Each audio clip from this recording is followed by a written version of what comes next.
Good morning, everyone, and welcome to the CBI at 10.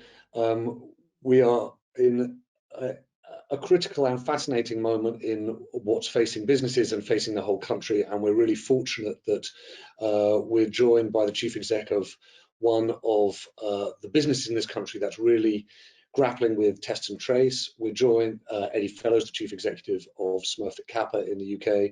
We're joined, of course, by Tony Danker, the Director General of the CBI. And if you're wondering, we are also joined by Dido Harding, the head of Test and Trace, who at the moment is joining us by audio, but is going to be with us in video soon. So before I come to Dido, just to give us the latest on what's happening there, Tony, should we start by just trying to digest what we've heard over the last 48, 72 hours? And I know, as ever, they're going to be regulars on this call who know that they can register thoughts or questions. Please do so in the chat. I'll try and weave them in. But as we know, the thing that we're trying to do here is share what you're hearing and what they're experiencing. So we'll hope to do that in this call. But do you want to sort of give us a roundup of what, I know you've had quite a few meaty discussions over the last couple of days. Sure. Well, let me talk a little bit about physical health, mental health, and how we come out of this situation. I had a great meeting with Matt Hancock on Thursday, and a lot of people on this call have been raising week after week, and lots of businesses have been calling us to say, we'd love to help with the vaccine. So what can we do to get the vaccine up and running? And so I talked to Matt Hancock about that. And the truth is, really, he said not much in terms of distribution. They've got a very controlled distribution plan. Some of you will have seen the really good figures on Friday's vaccination numbers. There are, of course, sometimes they will utilize a business premises to distribute the vaccine. But on the whole, what they don't want to have is a sort of very open, uncontrolled approach to rolling out the vaccine. So businesses can't help in vaccine distribution. However, he was really keen that we continue to urge people to promote the use of the vaccine and also, above all, to let people go and have their vaccine, right? So, I mean, it's up to employers. I don't know what Eddie does, but I would just encourage everybody, let the staff go get a vaccine when the time comes. You know, don't get hung up about taking holidays and formal approvals. Just be incredibly flexible about that stuff. What he did say, I mean, I said to him, look, Matt, the truth is businesses really want to help be part of this national effort.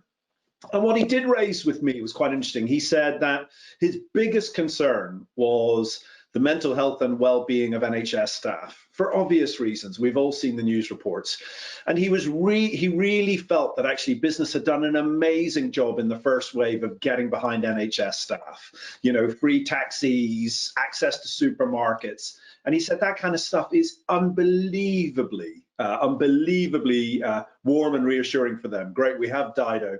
Dido, I'm just giving a bit of an update on my conversation with Matt Hancock last week. And actually, to that end, I'm going to ask our team just to put in the chat 3 websites that I would encourage everybody to go to. One is on health service discounts. The other is NHS England staff benefits. And the other is the blue light card. And we are going to start encouraging people on social media and through fora like this, encouraging businesses to get behind NHS staff. They are the people who really need our help right now. And just as we did in the first wave, let's really get behind them. So hopefully those will come up in the chat. You'll hear more from us on social about that. Let's have business yet again get behind the NHS as we did last year. Secondly, mental health continues to be a dominant discussion. I'm sure Eddie can speak to it too. Every employer I speak to now, every chief executive, their diary is dominated essentially by the well-being of teams. And look, this is going to keep going for a bit. I think that's pretty clear. And so just again, we've got loads of resources on this if you want. We are trying to do an awful lot at the CBI, including encouraging people to take time out in the day to reach out for support. So let's keep that stuff going. And on Wednesday, this Wednesday, as you know, James, the webinar is going to be all about mental health. Just a final word around economic support and a plan for the opening. Look, it's very hard to try and plan for the year ahead, and I think government are understandably resistant in terms of trying to give firm milestones for the year ahead. But one of the things I think we're going to try and start doing in the next week or two is talking to lots of businesses around the country and taking a lot of our expertise in understanding some of the factors at play to try and come up with a high-level roadmap about the sequencing of how we need to think about vaccination alongside workplace testing, alongside reopening, alongside things like airports. Now, we're not going to try and put dates on things. That's for the government to do. But I think a lot of CEOs we speak to just want to get a sense of how they should be thinking about the year ahead.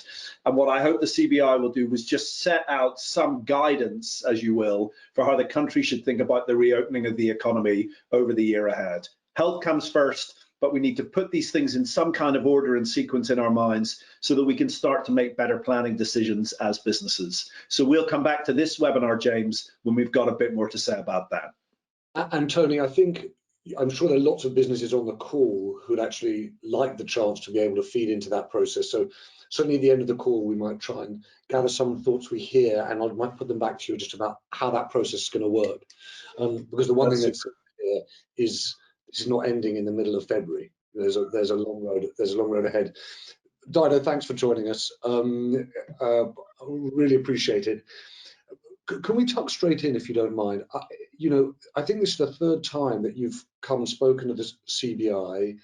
There's once, I think, at the beginning of the summer when you were just getting started, then the CBI conference, and now, it's fair to say that it feels has significantly shifted in January in terms of the volume of tests you're doing, the turnaround time in terms of reaching people, and the number of people who are being contacted. What's happened? Is that just simply more time, more resources, working with local government? What's changed that you're getting that higher reach? I think a couple of things. Firstly, just remember how young NHS Test and Trace is as a service. We're only 9 months old, so every couple of months is a huge increase in the time the service has had to operate and bed in. To give you a sense of the scale, we conducted 13% of all PCR tests the country has ever done in the first 2 weeks of January. That was 2.9 million tests just last week. And 85% of those tests, the results were received back by the individual within the very next day. And on contact tracing, you started to allude to it, James. This is a real team effort, a team of teams, if you will, across local governments, national organisations, and actually people self-serving digitally. Again, in terms of scale, we've contacted 1.8 million people in Test and Trace successfully over the last 2 weeks that we've reported, so the first 2 weeks of January. And of that, we reached 86.7% of people who tested positive, and they gave us their contacts and the contacts details, and we reached 92.9% of those contacts, and we're reaching almost all of them within 24 hours. And Dido, do those numbers mask really wide regional variations or variations in different pockets and different communities in the country? Good question. Well, once you're reaching nearly 93% of people, any variation is still going to be really quite small. So there is a lot smaller variation than there was a few months ago, and that is in large part due to the collaboration with local authorities. And as I say, about a third of people self-serve digitally. Then another large group are reached by our call centre teams, but then our local authority partners have been really brilliant in following up in communities who might not be so willing to either self-serve or trust a national service. So it really is a combination that means that we're now hitting, in fact, we're exceeding all of the targets that we were set by SAGE in the summer. And what do you know about isolate? I know we always talk about this test, trace and isolate. You get quizzed about test and trace, and then the really big question is the extent to which people take the advice that your teams are giving. Do you have any data on what the levels of isolation are and whether or not there's sufficient compensation for people to make that decision? Yeah, so there's a number of different surveys that have been done. All of the surveys are imperfect because they're reliant on people reporting on their own behaviour. Fortunately, we don't live in a country where we're able to track every citizen's behaviour all of the time without them telling us what they're doing. The data that the latest data we have from Test and Trace would suggest that about just under 60% of people are following the advice. But of course, everyone's definition of what following the advice is slightly different, and it is really hard to stay inside and not have contact with anybody for 10 days. And so, you know, one person's completely following the advice is I've had no contact within 2 meters of anybody, but I might have gone outside for 15 minutes to get some fresh air late at night. Another person's might be I've had to go and get a prescription. Yeah, and John, I appreciate that some of it is interpretation, but some of it is also economics, isn't it? Some people just don't have the support to be able to follow through on isolation. And I want, what do you think needs to be done? People tell us there are 3 main reasons why they break isolation guidance. The first one is practical. I haven't got enough food in the fridge to last me 10 days and I don't know how to get some help to do the shopping, or I need a prescription, or I need to care for someone in my family or extended family. So very practical. And local authorities across the country all have services for us to reach out to where they will support you so you practically can isolate. The second reason, as you say, is financial. And actually the biggest challenge there is less people not following the isolation guidance, is people not coming forward for testing in the first place. People who are scared that there isn't financial.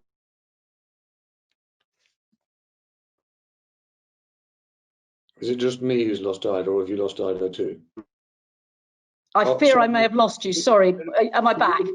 Explaining the financial element, yeah. Sorry, I was saying, so financial is the second element. And actually the biggest worry we have there is not so much people failing to follow isolation guidance, it's failing to come forward for a test in the first place. That if you're worried that you are not eligible for financial support, so that everyone on universal credit is eligible to apply for the financial support payment. And I would say that employers on this call, it's very important that you are encouraging people who work for you, who have symptoms, think they might have COVID, to get tested, and to make sure that you are providing the support so that they can afford to take those days off work. And then the third reason why people don't isolate is mental health. It's hard. And again, local authorities across the country are doing a brilliant job at providing support and outreach through community groups, third sector providers, as well as directly for people who are really struggling with the consequences of having to stay at home. And Donna, can I just make sure that we've got a sort of framework for thinking about this conversation? Is it fair to say that in the summer, actually testing was the critical issue? There weren't the facilities, the infrastructure wasn't there to do the testing. As we got through the autumn, some of the issues were about the trace, the follow-up, and that the critical issue now is the isolate, is the extent to which people are adhering to the rules. Is that in your hierarchy? I wouldn't actually characterize it quite like that, James, because I still think the most critical thing for us is to find more people who've got the disease. Because the thing that makes COVID so difficult is the proportion of people who don't have any symptoms, don't know that they're infectious. So and that's actually why isolation support's so important, because if you're nervous about coming forward for testing, but you've got the disease, we'll never know. One of the pieces of evidence that we have from the Office for National Statistics is that only 1/3 of people with symptoms currently come forward for a test. Now, we've got all the testing capacity in the world. We've got more testing per 100,000 than any other developed nation in Europe or in the Western world. There's no reason to worry about coming forward for a test. You'll get one very quickly. You have to travel no further than 2.2 miles and you'll get the result the next day. But people aren't coming forward either because they're scared or because they just don't know that they've got symptoms. So the big push we have at the moment is rolling out access to regular asymptomatic testing, the lateral flow tests in both workplaces and in the community. Dido, can we come to lateral flow tests in 1 minute? I just want to close off this issue about isolation support, because you know, when we talked about this 6 months ago, you rather gingerly made the point that there needed to be greater financial support, but that wasn't your job, right? That you weren't the person.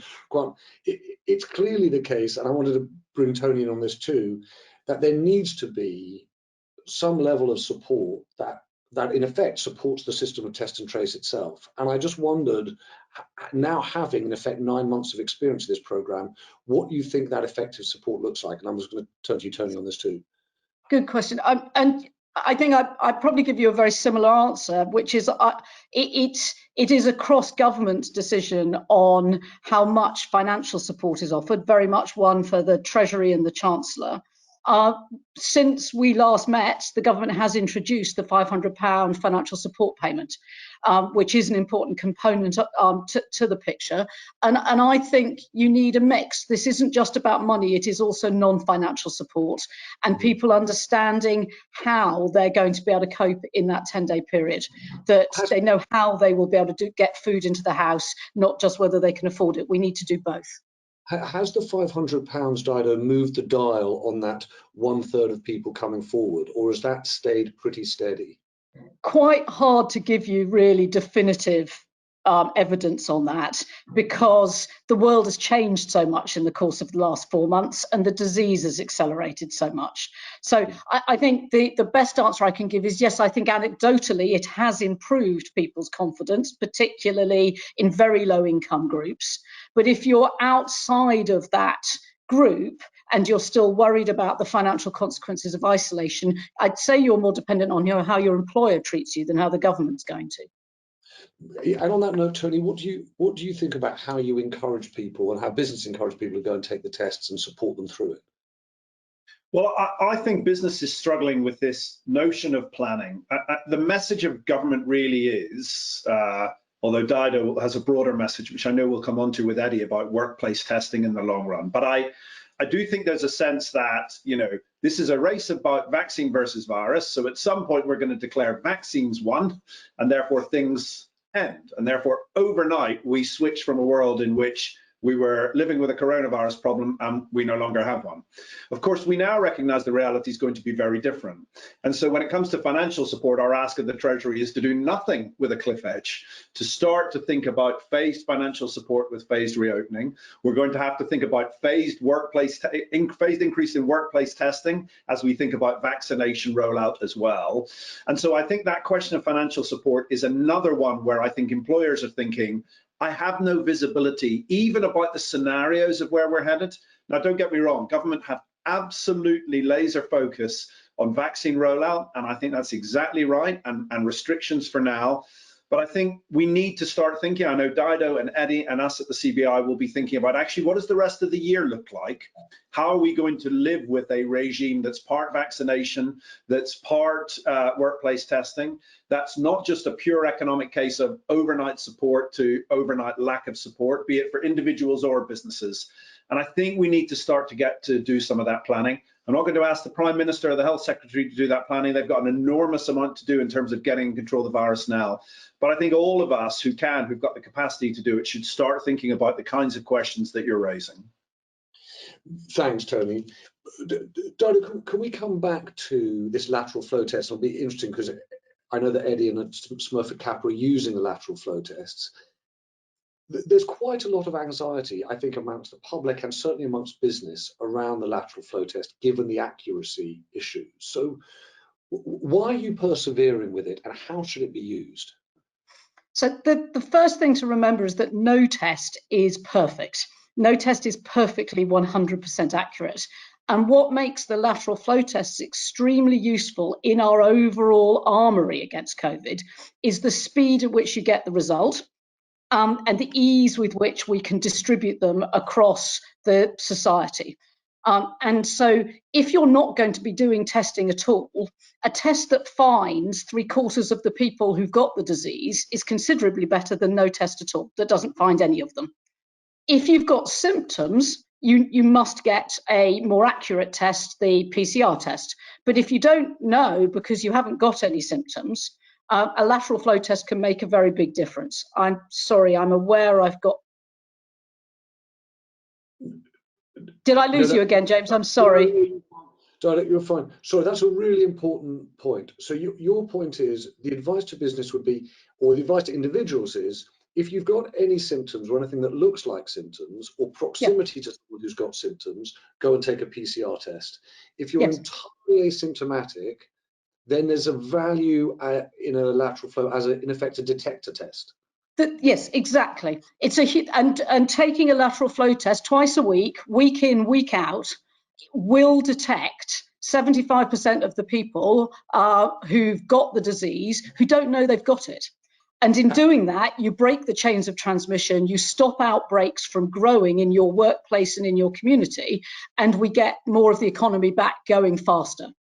And sorry, Donna, my family, we had direct experience of a lateral flow test that turned negative. The person involved proved to have COVID-19. And it was only because they ended up feeling lousy that they didn't do anything and go out and see other people. But the test itself felt like a green light. And so I wonder, how do you deal with the behavioral impact of a test that's not accurate and then changes what we do when we get the all clear? Well, firstly, just be careful. It's not a question of being accurate or not. All tests are imperfect. So the first thing we have to do is make testing, lateral flow testing, a regular habit rather than a one-off. This isn't about a one-off test in order to go and take risks that you wouldn't otherwise take. It's regular testing to make it safer for you to do what you were already going to be doing. So we're using lateral flow tests in the NHS. All NHS frontline clinical staff are taking 2 lateral flow tests a week. We're using them in social care in addition to PCR testing to increase the frequency that our social care staff are being tested. And in doing that, we're finding more positives all the time. And it's a routine and a rhythm as part of everyday work.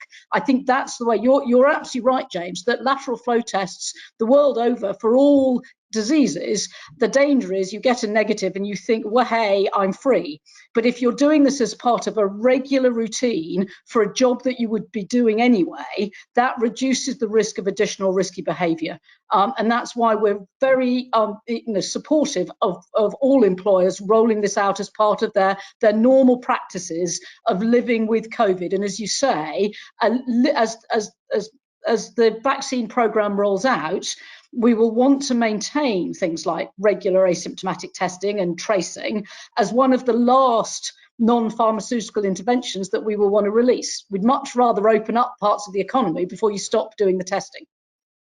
And Ida, you're suggesting twice a week as a good working practice? Yes, so the clinical advice is twice a week, every week, week in, week out, is a very effective way of containing any spread of the virus. And as I say, that's what the NHS has been doing now for several months. Yeah. Donna, thanks. Eddie, thank you for waiting quite so patiently. Can you tell us a little about what's happened at Smurfit Kappa? Not least because I think Tony's right. A lot of businesses are thinking, what can I do? How can I help? And actually, testing is one area that businesses really can weigh in. So will you just sort of, if you like, just talk us through in some detail exactly the tests you've used and what the outcomes have been? Of course, James.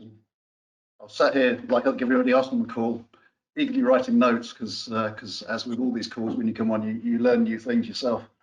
As you say, we've deployed the lateral flow test ourselves now, and we did that literally first week back after Christmas. We decided to do that because of the increased perceived risks of what was happening in the country over Christmas. And so we've organised ourselves literally from a standing start 3 weeks later to be able to test all of our employees across Ireland and the UK. I'll be honest and say we're also still in a learning curve because it is all new to us. So far since coming back, we've done 4,000 tests. We've had to learn how to train people to do these tests.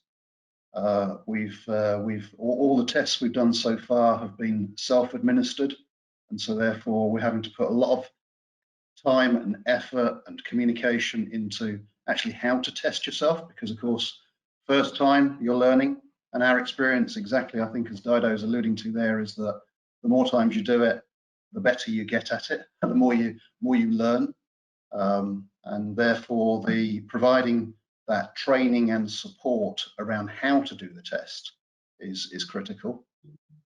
I'd also echo something I think that Dido was maybe alluding to, which is that our view has been to do something is better than to do nothing. And if you can find, therefore, through what you do, a number of asymptomatic cases, then that is to our advantage. And so far we have found 26 people who are asymptomatic. And in fact, quite a lot of those actually literally have been in a plant which sits in an area of the country which is particularly high risk. And therefore at the moment, we're doing weekly testing in that plant. And we found 3 or 4 in each week that we've actually tested of asymptomatic cases.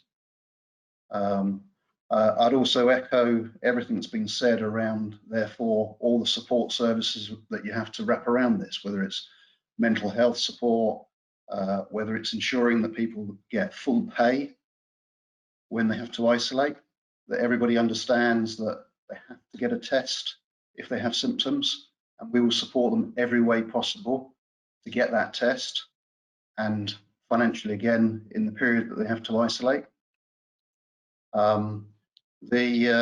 So far we found. Sorry, forgive me for interrupting. While you were talking, there are a lot of businesses have got practical questions. One is about cost, right? Yes. And the other one is about accessibility, finding the lateral flow tests. Yes. Can you talk? Dida's going to come in on both of those. Eddie first, and I'll come to you in a moment, Dida. So in terms of sourcing them, we have a laboratory that we used also last year for accessing PCR tests commercially as well. And I've got to say, they have been superb. We go along, we order 5,000 tests, and literally 10 days later, they're all at our various factories across Ireland and the UK. So there are, in our experience, there are laboratories out there. Laboratories that are actually also providing the same services to the government. And now we only found this particular source at the beginning of December, and that's why we're now doing it today. But our experience is they are available. Obviously, the price and the cost is related to the volume, and therefore there is quite a range of cost. Our view is compare the cost with people coming into your factories with this virus and the implications to your business if you have this coming into your factories. And therefore, the cost of a test, which is relatively modest, we're talking tens of pounds, not hundreds of pounds. So the costs which are relatively modest compared to the cost of actually bringing this into your factory they're not small costs, but at the same time, they're modest compared to what could otherwise happen. Dido, thanks, Eddie. Dido, can I just ask you, there have been actually a rat-tat-tat of questions while you were all talking, so can I make sure that we bring some of those in? On the cost point, are there any plans, Smurfit Kappa is a big company, if you're a small or medium-sized company and you're doing twice weekly tests, that cost is going to mount up pretty quickly. Are there any plans for some kind of support for businesses to roll out those lateral flow tests?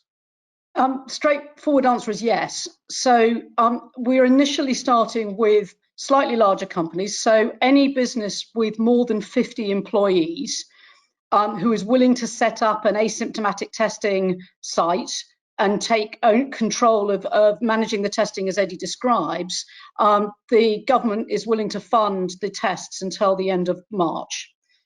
So Eddie and Smurfit Kappa doing a fantastic job, but I've been itching to come in and say that actually for once through BAYS, we do have a program to offer tests to businesses across the country. This is England only at this stage. The other 3 nations are currently working through their plans. But if you're interested in signing up for regular workplace testing, if you could email BAYS at employee.testing@bays.gov.uk and express your interest, we would be delighted to have you. Okay, that's really helpful. All right, and Dido, the next thing is, what happens if you're contacted by Test and Trace? You told you've been in proximity to someone who has the virus, and then you do a lateral flow test that shows you're clear. Does the lateral flow test overrule the Test and Trace? No, I'm afraid if you've been contacted by Test and Trace and asked to isolate because you're a contact of someone who's tested positive, you have a legal obligation to isolate for the period of time that they've advised you to. We have been and continue to trial a program called daily contact testing, where you will be given the choice of either completing your isolation or being given a box of tests and taking one test every day for a 7-day period.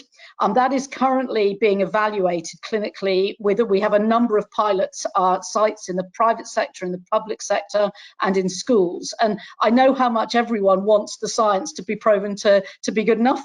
But given the new variant and how prevalent the disease is at the moment, we are being very cautious in that clinical evaluation. And once we've gathered enough information, it may be that will become an alternative to isolation.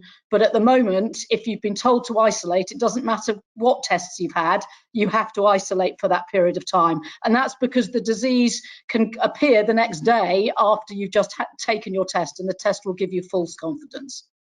Right. I mean, there's a big communications job there to be done, isn't there, while you're having PCR tests and lateral flow tests, that people understand the hierarchy of those things. Dinah, will you just also talk about variants? Are you having any issues with new variants that are not being picked up by the tests, or are they as comprehensive, whether it's Kent, whether it's South Africa, whether it's Brazil? No, so we are able to pick up all of the variants identified so far with both our PCR testing and lateral flow tests. So there's no issue with them being picked up. In fact, also because the UK has such a sophisticated and large-scale genomic sequencing capability, we are ahead of many places in the world. The UK has done more than 50% of all whole genome sequences of COVID since the beginning of the crisis. So not only are our PCR and lateral flow tests able to detect it, we're also at the absolute cutting edge of identifying any further mutations and new variants that might be of concern. Okay. Eddie, there's one question which was really interesting to me, which was whether or not you were seeing behavioral change in the business since you started doing the lateral flow tests, i.e. people saying, oh, we've all been tested, and as a result, practices were becoming less COVID secure. It's a great question, James. And personally speaking, I would say no, because the way we've communicated this, and I've got to say that with tremendous support from unions as well, has been that it is just one more part of a wide range of measures to try and help manage risk. It's not a panacea. It's a test that tells you something at a single point in time, and it sits alongside everything else. And certainly one of the things that we've also therefore, for example, dialed up is the controls and the ways in which we can actually support social distancing. As a way, again, of reinforcing that here and now, particularly with this new variant, that actually maintaining those disciplines around distance, around face coverings, around hand washing, that they're even more important. So we've put further up controls in place just to, again, reinforce that they are necessary. We've issued to all of our employees things like a proximity device. So if they come within 2 meters of each other inside one of our factories, the device will actually warn them. It'll alarm, it'll vibrate, it will warn them, because actually knowing if you are within 2 meters of somebody is not an easy thing actually for a lot of people. You wear masks and communicating is not easy. So we've issued headsets to people inside of our factories so as they can communicate using headsets. So we've dialed up on other controls to recognise the risks, the increased risks that we're all faced with, to reinforce the point that this is just part of a wide range of measures. So Eddie, you can only see me smiling because this is one of those innovations that you suspect might have uses beyond the COVID world. The co-work alarm is something that might be liked by people afterwards. Dinah, if can I just go try and look a little bit forwards? Tony talked a moment ago about businesses planning for the year, and I think one of the things that's really shifted even in the last couple of weeks is the realization that there's just so much uncertainty. new variants, vaccine efficacy over time. In that context, you talked when we last spoke about using these lockdowns to plan for the next phase. And I'm interested to know, A, what you know of when the next phase actually starts, and B, what the next phase then looks like. I think we're sort of heading into that new phase now. It's a phase I describe of, as you said, vaccines and variants. And I have a horrible feeling I've just frozen again. No, we can hear you, we can see you, don't worry. I'll tell you, again. So I describe it as a phase of vaccines and variants, which means the scale sort of test and trace machine that we've built is now learning how to spot variants really quickly. We're able to identify contacts very quickly now, and that will become even more important if you're looking to contain potentially dangerous new variants. So looking forward, I think we will want our testing and tracing to be a very large scale surveillance system that highlights issues very quickly. So as Eddie has said, making it just an everyday part of your business life, because that's the way you spot an outbreak before it becomes a problem at a local level. At a national level, spotting a new mutation and being able to stamp on it really quickly will be the way that we stop variants of concern getting a hold in the country going forward. So from my sort of perspective, it's about taking the real scale we've built and making it smarter and more targeted and ever better at containing the variations that will appear. And can I ask you something about that? Given the data that you now get from the testing and the contacts, presumably you can see patterns now of where the infection happens. And I wonder whether or not that's making you rethink, Dido, the way in which tiering should operate in the next phase. Should it just be around locality and geography? Should it be around age groups? Should it be around behaviors, pubs and restaurants? Is there a way of thinking about this that goes beyond just regions? Well, I think there's a couple of things. Firstly, it's not just about the hard testing data, it's also the behavioral science, the social science of how we all behave when you put in place sort of differential restrictions. So there is an awful lot of analysis and insight now. Right now, the prevalence of the disease is so high, it's actually quite hard to spot real patterns because it's high. But we've got many more tools at our disposal than we had even in November. So wastewater analysis, for example, is a very good early warning indicator of infection starting to rise in particular geographies. The app is increasingly giving us very good, again, very early warning indicators of contacts that we didn't have before. So I think we should be more optimistic that as we come out of this lockdown, we have got a much more sophisticated set of both some hard data and soft human social understanding of how people will behave. And I think that will lead to a different way of managing coming out of lockdown than we have in previous instances. Right. Just one thing on the data, Dido. Is there too long a lag between what the government's seeing and what the public's seeing? Would it be helpful if the public saw more sooner because our behaviour would change more quickly? We've been trying through the program I run to publish data as fast as humanly possible. If you were to compare Test and Trace to a FTSE 100 company, I'm doing a full annual report once a week. And all of our data goes live on gov.uk and to all local authorities within sort of 24 hours. So the commitment for transparency is absolutely there for the very reason you describe. I think it's hugely important. We can all adapt our behaviour based on knowing where infections are surging and where they're not. There's no shortage of desire to do that. Dido, thank you. Eddie and Dido, thank you. You can see just by the torrent of questions and comments, just the interest in this and in a constructive way, a keenness to try and figure out how you weigh in and play a part. Tony, I'm going to come back to you if you might, just for a last moment. Listening to all of this and given your point at the outset about thinking about economic planning for the year. What's the CBI's role in this?